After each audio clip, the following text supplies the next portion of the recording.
RSS मुल्क की जंग आज़ादी में हिस्सा ली। मैं सुन के परेशान हो गया कि ये कहां से ये स्टोरी बना रहे। हमारे वजीर आजम लंबी लंबी छोड़ते हैं, अब सारी दुनिया जानती। आरएसएस का कोई भी आदमी आरएसएस के बनने के बाद जेल को नहीं गया। राष्ट्रपिता महात्मा गांधी की जयंती के मौके पर उनके समाधि स्थल पर देश के नेताओं का जमावड़ा लगा। क्या सत्ता पक्ष और क्या विपक्ष, सबने बापू को याद किया और उनके बताए रास्तों पर चलने का प्रण लिया। लेकिन अजीब इत्तेफाक ये भी है कि आरएसएस अपनी स्थापना के 100 साल का जश्न मना रहा है।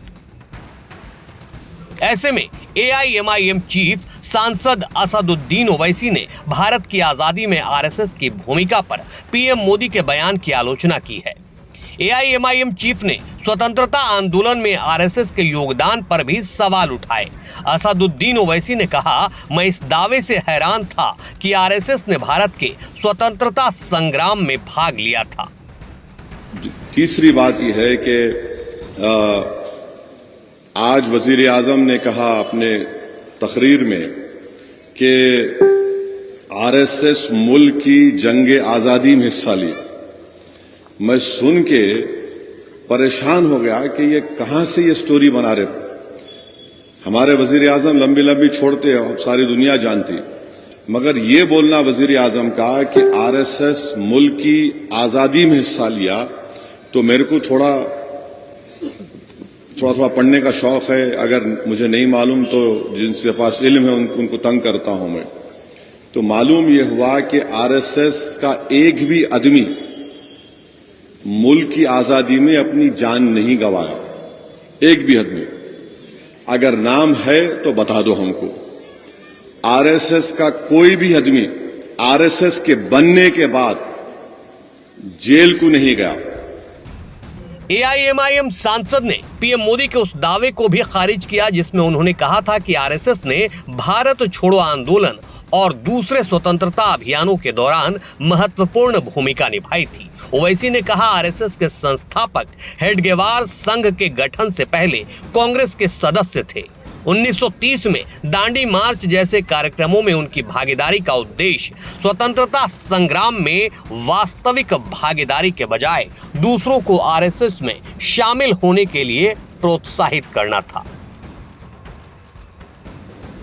अब तारीख ये बताती है कि हेगडेवर जो बानी है आरएसएस के, जो आज 100 साल बनाए, आरएसएस बनने से पहले वो कांग्रेस के मेंबर थे। और हेगडेवर कांग्रेस के मेंबर होते हुए ये बात, उनकी जो बायोग्राफी लिखी गई, बायोग्राफी लिखने वाले का नाम चंद्रशेखर परमानंद भिशिकर था। तो उस वक्त हेगडेवर ने, जब आरएसएस बनी नहीं थी, वो अंग्रेजों के खिलाफ और एहतजाज किस पे करे, खिलाफत मूवमेंट की ताईद में हेगडेवर थे। समझिए आप। तो खिलाफत मूवमेंट की ताईद में थे, तकरीर करे, पकड़े गए, 1 साल जेल में थे। उसके बाद महात्मा गांधी ने क्या कहा था कि जो कोई भी अंग्रेज उसको गिरफ्तार कर रहे हैं वो वकील नहीं ठहराएंगा, वकील नहीं ठहराएंगा। मगर हेगडेवर वकील ठहरा लिए। एक ये देखो आप, बेचैनी उनकी।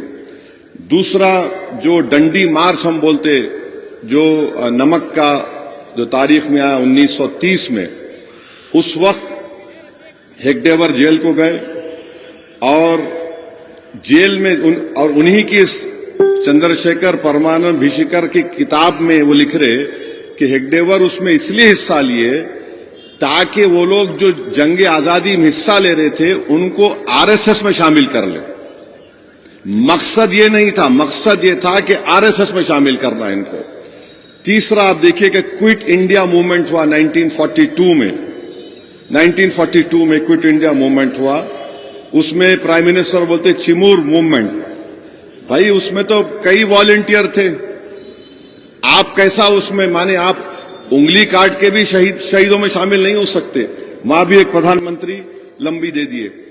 ब्रिटिश अंग्रेजों के जो आर्काइव्स है, यानी उनका जो रिकॉर्ड है, उसमें उन्होंने लिखा कि आरएसएस के वर्कर कभी हिस्सा नहीं लिए। और उनसे हमको खतरा नहीं। अंग्रेज लिख रहा जो काबिज था।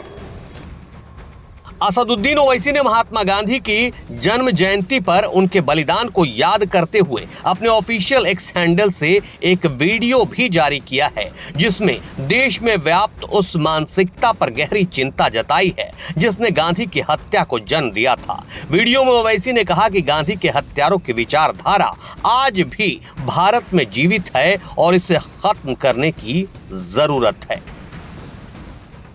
मारने वालों ने महात्मा गांधी के सीने में गोलियां इसलिए मारी थीं क्योंकि उन्होंने कोर्ट के सामने खड़े होकर यह कहा था कि महात्मा गांधी मुसलमानों की बात करता है, महात्मा गांधी मुसलमानों की तरफदारी करता है। और महात्मा गांधी के कत्ल से पहले महात्मा गांधी दिल्ली की हजरत खुतबुद्दीन बख्तियार काकी रहमतुल्लाह अलैह की दरगाह को गए थे क्योंकि दंगाइयों ने उस दरगाह को नुकसान पहुंचाया था। मेरे अजीज दोस्तों और बुजुर्गों, महात्मा गांधी के कातिलों को तो फांसी दे दी गई, मगर महात्मा गांधी के कातिलों की जहनियत रखने वाले लोग आज भी हमारे भारत, हमारे वतन अजीज में जिंदा हैं। आज हम देखकर बड़ा अफसोस होता है कि जिन जालिमों ने, बल्कि आजाद हिंदुस्तान का अगर सबसे बड़ा कोई आतंकवादी है, दहशतगर्द है, तो वो नाथूराम गोडसे, आप्टे और वो तमाम गोडसे के भाई हैं जिनको कोर्ट ने सजाएं दी और जो एक मंसूबा बनाए थे। ये तमाम के तमाम आजाद हिंदुस्तान के पहले टेररिस्ट हैं, आतंकवादी हैं, दहशतगर्द हैं। आज अगर वतन अजीज में गांधी की समाधि पर जाकर तो फूल तो चढ़ा देते हैं, मगर याद रखो, दिल में जबान पर गांधी है तो दिल में गोडसे से मोहब्बत है। गांधी से मोहब्बत है तो याद रखो, गोडसे और इन कातिलों को, इन दहशतगर्दों की दिल में आपकी मोहब्बत नहीं होनी चाहिए।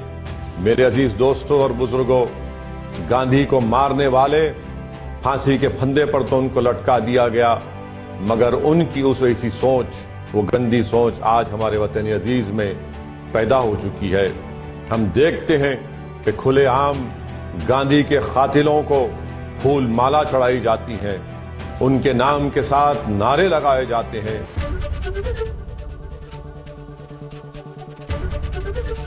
एबीपी गंगा, खबर आपकी, जुबान आपकी।